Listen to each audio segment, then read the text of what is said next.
At a railway station in a city, there lived a beggar. He survived by begging from passengers traveling in the trains that stopped there. One day, while begging, he noticed a tall, well-dressed man. The beggar thought, "This man looks very rich. If I ask him for alms, he will surely give me a good amount." He approached the man and started begging. The tall man looked at him and said, "You always ask from others, but have you ever given anything to anyone?" The beggar replied, "Sir, I am just a beggar. I always ask because I have nothing to give. How can I give anything to anyone?" The tall man said, "If you can't give, then you have no right to ask. I am a businessman, and I believe in give and take. If you have something to give me, only then will I give you something in return." Saying this, the man boarded the train and left. The beggar sat there, pondering over the man's words. Those words struck a chord in his heart. He thought, "Maybe I don't get much money because I never give anything in return. But I'm just a beggar. What can I possibly give to others?"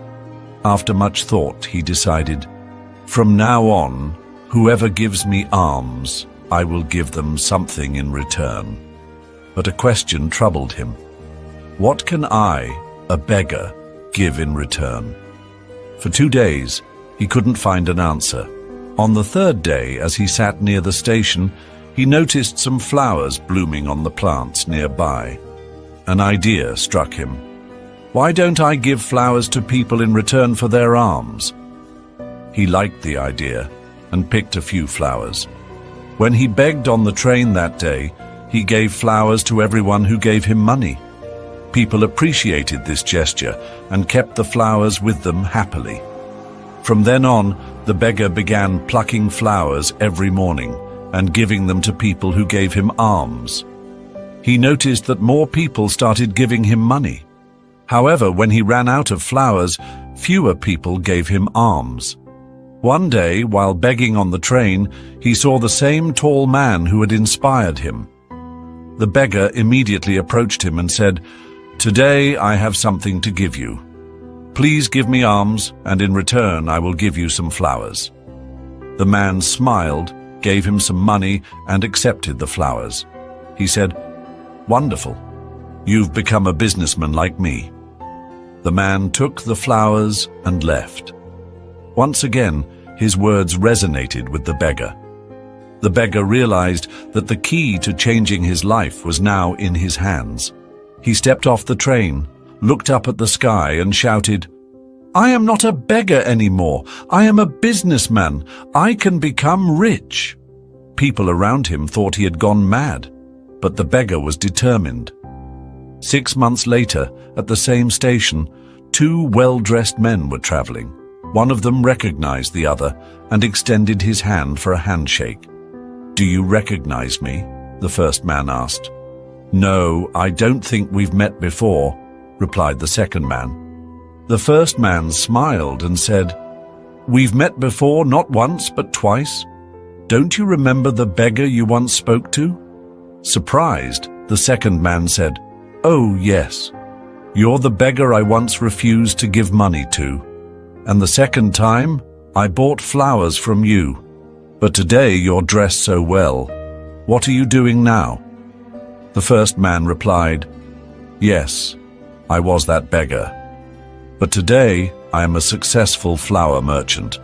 I'm on my way to another city for business." He continued, "You taught me an important rule of life. We only receive when we give. This rule has changed my life. I realized that I wasn't a beggar. I was always a businessman, but didn't see myself that way. People didn't give me alms. They were paying for the flowers I gave them. I used the money I earned to buy more flowers and became a merchant. Today, I run a large flower business, thanks to the rule you taught me." Both men smiled and continued their journey. The story teaches us a profound lesson about the power of self-perception and the universal law of giving and receiving. Often we limit ourselves by believing we are incapable or unworthy of success, just like the poor beggar initially thought of himself as just a beggar. However, true transformation begins with a change in mindset. When we shift our focus from merely taking to also giving, whether it's through kindness, effort, or value, we open doors to opportunities and growth. The rule of give and take is not just a business principle. It is a life philosophy that fosters mutual benefit and prosperity. Moreover, success is deeply tied to how we view ourselves. If we see ourselves as small or insignificant, others will too. But when we believe in our potential and take steps to act on it, the world responds in kind. His journey from a beggar to a successful businessman reminds us that no dream is too big, and no situation is too hopeless if we dare to think differently, act boldly, and believe in our ability to rise above our circumstances.